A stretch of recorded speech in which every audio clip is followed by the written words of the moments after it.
महादेव का हाथ ऐसे पकड़ो कि तुम्हारी सारी चिंता और परेशानियां स्वाहा हो जाए। शरीर के साथ साथ अपने शब्दों को भी सुंदर रखें, क्योंकि लोग चेहरे भूल जाते हैं लेकिन शब्दों को हमेशा याद रखते हैं। गुजरी हुई जिंदगी को कभी याद ना कर, जो तकदीर में नहीं उसकी फरियाद ना कर। जो होना है वो होकर ही रहेगा। तो कल की फिक्र में अपने आज की हंसी बर्बाद ना कर। जिंदगी का पहिया निरंतर घूमता रहता है। ना खुशियों को कोई पकड़ कर रख पाया है और ना ही दुख हमेशा के लिए ठहरता है। इसलिए निश्चित है। महादेव कहते हैं, तुम मेरी ओर देखोगे, मैं तुम्हारी ओर देख लूँगा। तुम जिस भाव से मुझे याद करोगे उसी भाव से मैं तुम्हारे पास आऊँगा। स्वयं को ऐसा बनाओ कि जहाँ तुम हो वहाँ तुम्हें सब प्यार करें। जहाँ से तुम चले जाओ वहाँ तुम्हें सब याद करें। जहाँ तुम पहुँचने वाले हो वहाँ सब तुम्हारा इंतज़ार करें। महादेव से इतनी क्या शिकायतें करते हो? तुम अभी इतने समझदार नहीं हुए उनके इरादे समझ सको। अगर उस ईश्वर ने आपकी झोली खाली की है तो चिंता मत करना, क्योंकि शायद वो पहले से कुछ बेहतर उसमें डालना चाहता है। असली सुंदरता शरीर में कोई सुंदरता नहीं होती। सुंदर होते हैं व्यक्ति के कर्म, उसके विचार, उसकी वाणी, उसका व्यवहार, उसके संस्कार और उसका चरित्र। जिसके जीवन में ये सब है वही इंसान दुनिया का सबसे सुंदर व्यक्ति है।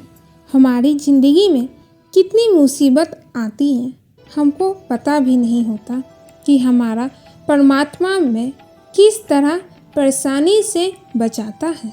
अगर तुम्हें लगता है कि परमात्मा तुम्हें कष्ट के पास ले आए हैं तो भरोसा रखिए, वो तुम्हें कष्ट के पार भी अवश्य ले जाएंगे। महादेव कहते हैं, कौन क्या कर रहा, कैसे कर रहा, क्यों कर रहा, इन सब से आप जितना दूर रहेंगे उतना ही खुश रहेंगे।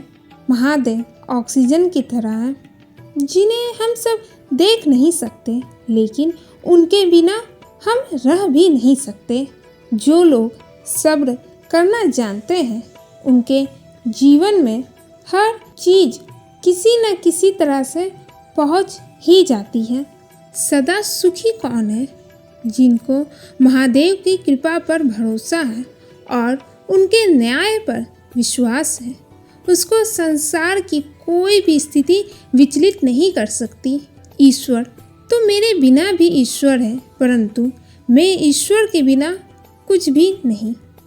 कर्म का थप्पड़ कितना भारी और भयंकर होता है कि हमारा जमा हुआ पुण्य कब खत्म हो जाता पता भी नहीं चलता, क्योंकि पुण्य खत्म होने पर समर्थ राजा को भी भीख मांगना पड़ती है।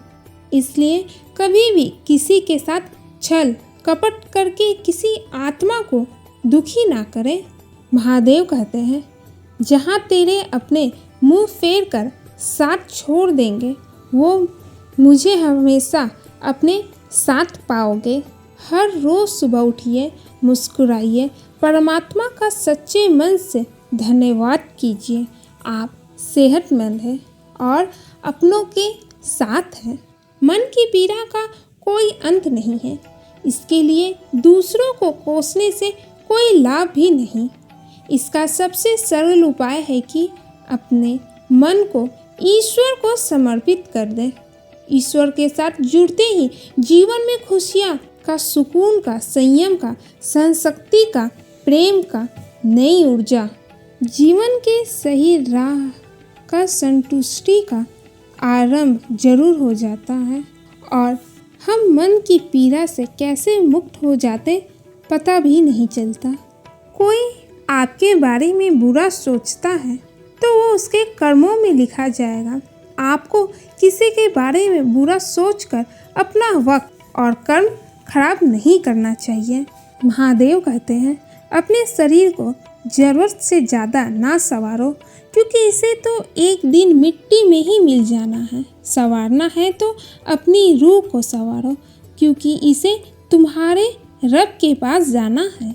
महादेव कहते हैं, आपके जीवन में जो भी मिले उसे पचाना सीखो, क्योंकि भोजन ना पचने पर रोग बढ़ता है, पैसा ना पचने पर दिखावा बढ़ता है, बात ना पचने पर चुगली बढ़ती है, प्रशंसा ना पचने पर अहंकार बढ़ता है, निंदा ना पचने पर दुश्मनी बढ़ती है। जिंदगी जब ईश्वर पर फिदा हो जाती है तो हर मुश्किल जीवन से अपने आप विदा हो जाती है। यदि आपके पास प्रभु है तो आपके पास वो सब है जो आपको चाहिए। एक छोटी सी दुआ आप सभी के लिए। जिन लम्हों में आप हंसते हो वो कभी खत्म ना हो। माली पौधों में पानी प्रतिदिन देता है, लेकिन फल सिर्फ मौसम में ही आते हैं।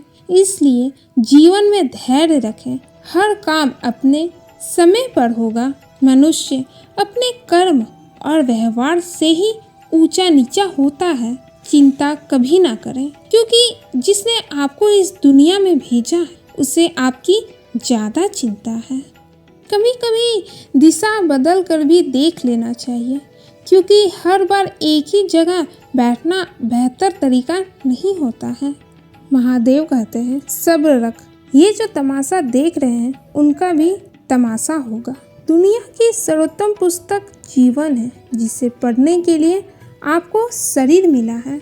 अनुशासन कठिन जरूर लगता है, पर आदत बन जाए तो अच्छे रिजल्ट की गारंटी भी होगी। मिलते हैं फिर किसी ऐसे ही नई वीडियो में। तब तक हंसते रहें और दूसरों को भी हंसाते रहें।